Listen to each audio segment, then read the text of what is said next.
En 2020, le coronavirus frappe le globe. Aucun continent n'est épargné.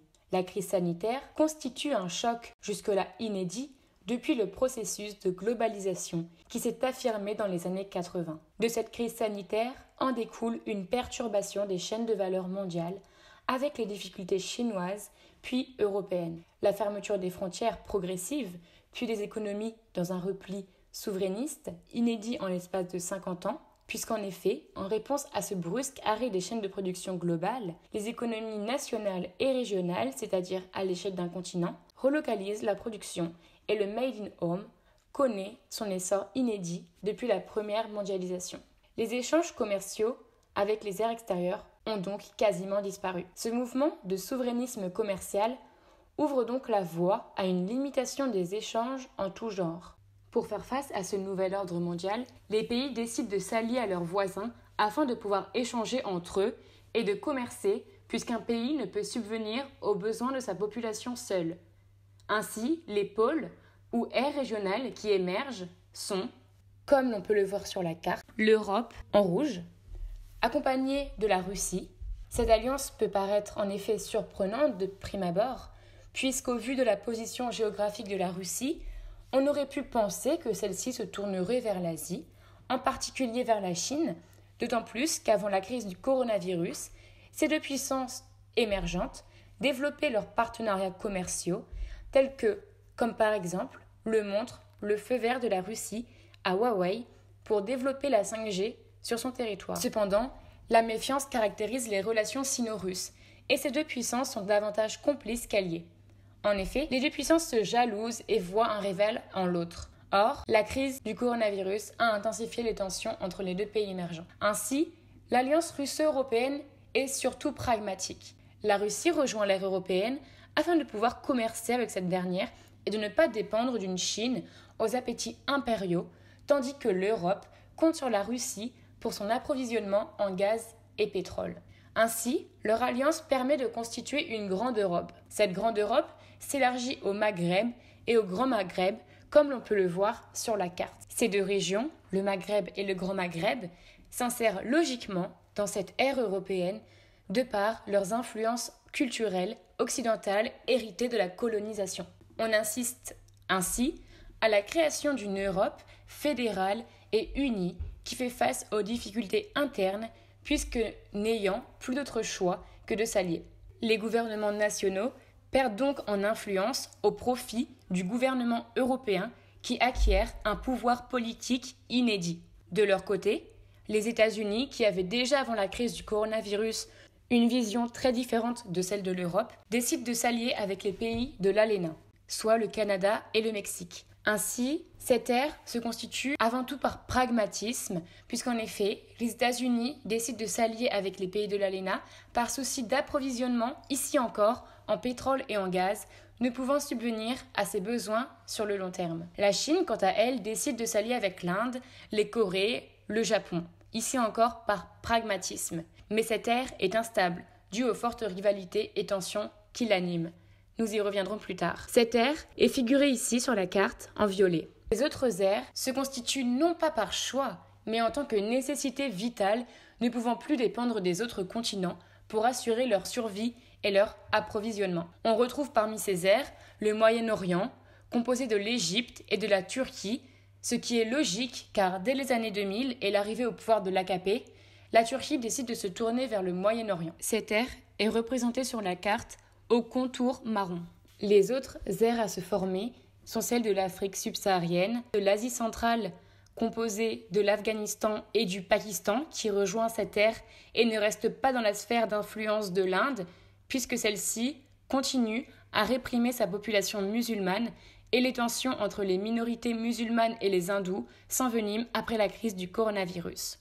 Enfin, une autre ère est composée de l'Asie du Sud, de l'Océanie et la dernière de l'Amérique du Sud. Le globe est donc découpé en 8 aires régionales ne communiquant que peu entre elles. Avec cette régionalisation, les flux au sein d'une aire sont très importants et ainsi les marchés communs intra-régionaux et organisations régionales connaissent un essor sans précédent. L'ALENA, le Mercosur, l'UE, l'ASEAN, le COMESA, le SADC en Afrique, ont un rôle à part entière. De plus, de nouveaux marchés communs apparaissent, comme l'Indina entre l'Inde et la Chine et le Mid East au Moyen-Orient. Enfin, les grandes villes d'hier ne perdent pas leur fonction de commandement et organisent les airs. New York, Mexico, Rio, Paris, Londres, Dubaï, Beijing, Shanghai, Singapour, Sydney. Et d'autres villes qui n'avaient jusqu'à présent qu'une faible importance se placent sur le devant de la scène au sein de leurs aires. Addis Abeba en Éthiopie, Lagos au Nigeria, Bangkok en Thaïlande ou encore Ottawa au Canada. La question est de savoir ce qui lie encore ces aires aujourd'hui et comment s'organise la gouvernance mondiale et régionale. La création de la coopération des aires régionales ou CAR en 2044, qui a eu pour conséquence immédiate la dissolution des anciennes organisations internationales, a pour objectif de maintenir la communication entre chaque aire. Les représentants des aires se rencontrent au siège de la CAR en Islande chaque trimestre, accompagnés de conseillers et spécialistes sur les différents sujets abordés, que ce soit l'environnement, l'agriculture ou encore l'innovation technologique, afin que les différentes aires puissent conserver un lien de communication et par la même occasion s'entraider concernant différents domaines en transmettant les techniques nécessaires. Cette même organisation rédige des lois internationales qui portent principalement sur l'environnement, comme par exemple la limitation des quotas des gaz à effet de serre, mais peuvent être également d'ordre économique ou diplomatique, ce qui contraint les aires à respecter un certain équilibre de leur marché intérieur et ainsi chaque État à échanger avec les autres membres de son aire. Chaque organisation régionale a donc le devoir de se plier à cette loi internationale. Et chaque État délègue une partie de ses fonctions régaliennes à l'organisation régionale correspondante, une autorité supranationale qui se charge d'organiser les échanges au sein de l'aire régionale afin de maintenir une économie forte et égalitaire entre les pays. Les aires régionales bénéficient toutes donc d'un marché de production et de consommation locale qui leur permettent de n'effectuer aucun échange avec les aires extérieures, étant donné qu'elles sont autonomes. Mais s'il existe des tensions au sein des aires que nous allons étudier dans un instant, elles sont d'autant plus marquées entre les aires elles-mêmes. La régionalisation a fortement impacté la croissance des pays les moins développés, et notamment ceux du COMESA. Ils sont non seulement touchés par des épidémies ravageuses en raison de leur manque de productivité agricole et pharmaceutique, mais présentent un retard technologique alors que l'intelligence artificielle constitue un rôle précieux dans la guerre des données entre les aires. Une guerre qui a pour objectif de dérober les données des aires les plus développées, comme l'Union européenne, l'ALENA ou encore l'ASEAN, afin de rattraper le retard technologique et ainsi gagner en influence à l'Assemblée de la CAR et donc un contrôle plus prononcé lors du vote de nouvelles lois. Mais alors pourquoi l'intelligence artificielle permet-elle à une ère ou un État d'être plus influent sur le tableau géopolitique ? Car l'intelligence artificielle permet d'augmenter la productivité industrielle, mais surtout l'autonomie d'un État.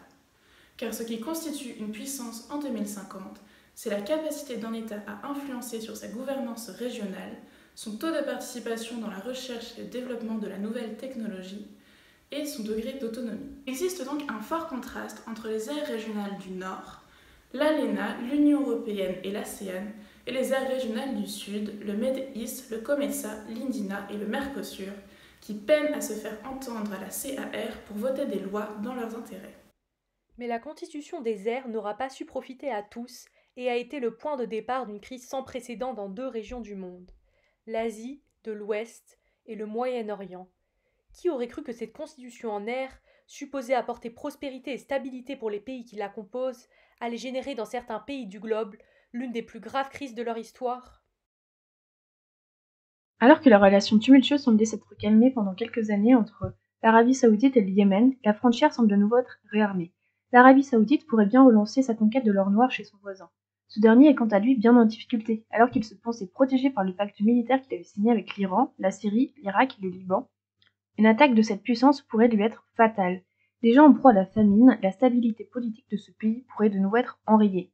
Si toutefois une guerre devait éclater entre la Ligue du Golfe arabique et la Ligue républicaine orientale, il semblerait que cette dernière soit du type cyber. Depuis quelque temps, le Liban vient de nouveau concurrencer les pays du Golfe, sans oublier que l'Iran a doublé le nombre de ses ingénieurs informaticiens. La première puissance régionale, l'Arabie Saoudite, pourrait en ressortir affaiblie, alors qu'elle doit déjà gérer ses métropoles surpeuplées et nourrir sa population, bien que cette dernière se soit moins développée que la population palestinienne ou encore celle yéménite. Cette dernière obligation a été rendue plus difficile suite à la grande baisse des échanges internationaux. C'est pourquoi les fermes circulaires qui ressemblent à des ovnis vus du ciel autrefois se sont multipliées depuis 30 ans. Seulement le problème principal de ces fermes est bien l'approvisionnement en eau. Or, le cours de l'eau ne cesse d'augmenter depuis quelques mois. Tous les pays orientaux semblent souffrir de cette montée du prix. Bien qu'écologiquement parlant, cela a permis de réguler le gaspillage d'eau. Dubaï a même dû couper ses fontaines. Bien que l'Arabie saoudite soit mise en difficulté, elle n'en reste pas moins une puissance régionale et se démarque grâce à ses énergies renouvelables dont elle est leader du marché régional. Elle possède déjà plus de 300 gigawatts d'électricité grâce à ses champs de panneaux solaires. Ce pays est suivi par le Qatar, l'Oman, la Jordanie et le Bahreïn. Ces pays non alignés sont d'ailleurs en très bonne santé économiquement parlant. L'Oman semble être en voie de devenir une puissance agricole et écologique, mais sa position géographique n'est pas à son avantage, tandis que le Qatar, avec ses énergies renouvelables revendues à l'Irak, ses places touristiques et ses investissements montants en Orient semblent de plus en plus faire de l'ombre aux Émirats arabes unis. En outre, ce pays devenu insulaire, suite à la mise en place du canal entre son territoire et celui saoudien en 2028, a permis à ce dernier d'être protégé par les flots. Cette sécurité ne semble pas être omniprésente dans le Moyen-Orient. En effet, alors que depuis quelques années, les Palestiniens semblent avoir repris le contrôle de leurs anciennes terres, suite au recul des interventions américaines en Israël et au soutien des États islamiques, des guérillas israéliennes viennent aujourd'hui contester le gouvernement en place. La deuxième région du monde qui n'a pas su profiter du système d'air et qui n'a jamais réellement réussi à en constituer une est le continent asiatique. Pire, ce nouvel ordre géopolitique y a entraîné une crise sans précédent. En effet, à la suite de l'annonce du traité russo-européen permettant à la Russie de rejoindre l'aire régionale européenne, suivi de la fermeture de l'ASEAN et du Mercosur aux exportations, ce fut la panique dans les pays asiatiques. La constitution de l'Indiana, dont le siège est à Delhi, s'est faite par défaut suite à la constitution des aires régionales alentours et au refus de ces pays de rejoindre l'ASEAN, car selon eux, trop dispersés géographiquement. Mais cette aire est seulement conventionnelle et ne joue aucun rôle car ces pays membres l'ont désertée depuis déjà 10 ans, car incapables de se mettre d'accord. S'il est difficile de désigner les motifs de la crise qu'elle a engendrée sur l'ensemble du continent asiatique, on ne peut nier l'influence de la Chine, l'Inde et le Japon, les trois géants du continent, qui n'ont jamais réussi à se mettre d'accord. La Chine avait fait le choix de l'ouverture économique et sa puissance devait désormais dépendre de l'un de ses nouveaux projets, les nouvelles routes de la soie, visant entre autres à la création d'une voie terrestre reliant l'Asie à l'Europe. Mais la fermeture des frontières avec la Russie a rendu la poursuite du projet impossible, entraînant pour la Chine la perte de milliards de dollars d'investissement. Ces milliards perdus, ainsi que sa dépendance très forte aux exportations de produits agricoles, puisque sa balance commerciale était déficitaire de plus de 41 milliards d'euros en 2025, c'est-à-dire au moment de la constitution des aires, ne lui ont laissé pour autre choix que de se tourner vers ses voisins, et tout d'abord vers les deux autres grands du continent, l'Inde et le Japon. Une aire est créée, l'Indiana, mais ces deux pays ne s'y investiront jamais vraiment, car beaucoup moins dépendants aux exportations de produits agricoles, et craignant que la constitution d'une aire régionale en Asie ne soit que le faux semblant d'un désir pour la Chine d'asseoir ses volontés impérialistes. Face à l'incapacité de s'entendre avec l'Inde et le Japon, la Chine a annoncé sa volonté d'annexer ses voisins plus faibles, comme la Mongolie, pays sur lequel nous reviendrons. Mais ces ambitions expansionnistes risquent d'être contrariées par la crise intérieure majeure qu'elle connaît actuellement, puisqu'elle est le pays asiatique le plus détruit par la famine. On dénombre déjà 200 millions de morts pour la seule malnutrition en 2040, soit plus de 14% de la population chinoise, et tout particulièrement dans les régions arides comme le désert de Gobi et sèches comme le Xinjiang, où la famine aurait déjà causé la mort de plus de 20% de la population. Or, la Chine étant le second pays le plus peuplé du monde, cela a entraîné un ralentissement démographique conséquent à l'échelle mondiale. En 2040, 3 hommes sur 20 étaient chinois, soit une perte d'environ 2,1% de la population mondiale. Le départ des élites du pays suite au traité russo-européen a bloqué les perspectives de reprise du pays, menacé désormais de toutes parts par un risque de soulèvement intérieur. Intéressons-nous maintenant à un fait qui illustre bien l'instabilité de notre modèle géopolitique actuel. L'immigration, thème déjà sujet de débat et cause de crise il y a 30 ans, demeure un réel problème. En effet, le 30 avril dernier, le président chinois Xi Jinping annonçait sa volonté d'annexer la Mongolie dans le but d'étendre son territoire un peu plus comme il l'a déjà fait en mer de Chine.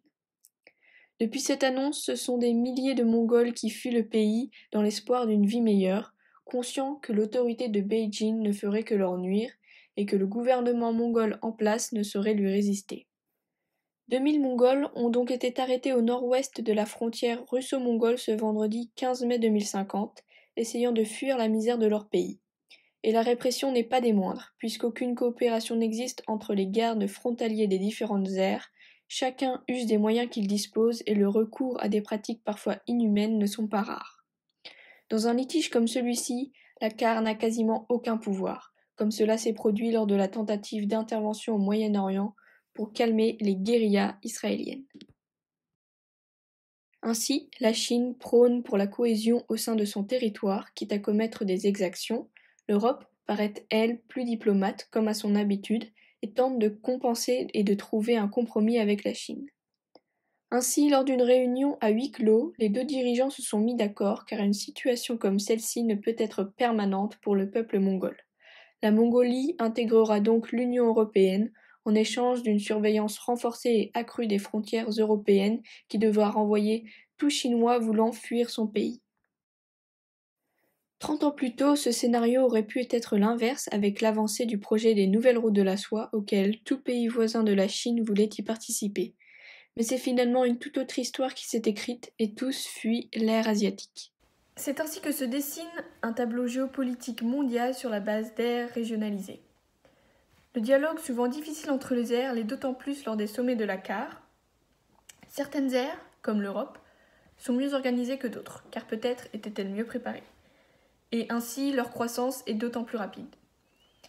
Mais pour autant, la conséquence directe et globale de cette nouvelle organisation est la baisse considérable du réchauffement climatique et de la pollution globale qui, il y a 30 ans, était critique lorsque la crise écologique était alarmante et qui était principalement due à une économie et une industrie mondialisées générant des flux à l'échelle mondiale.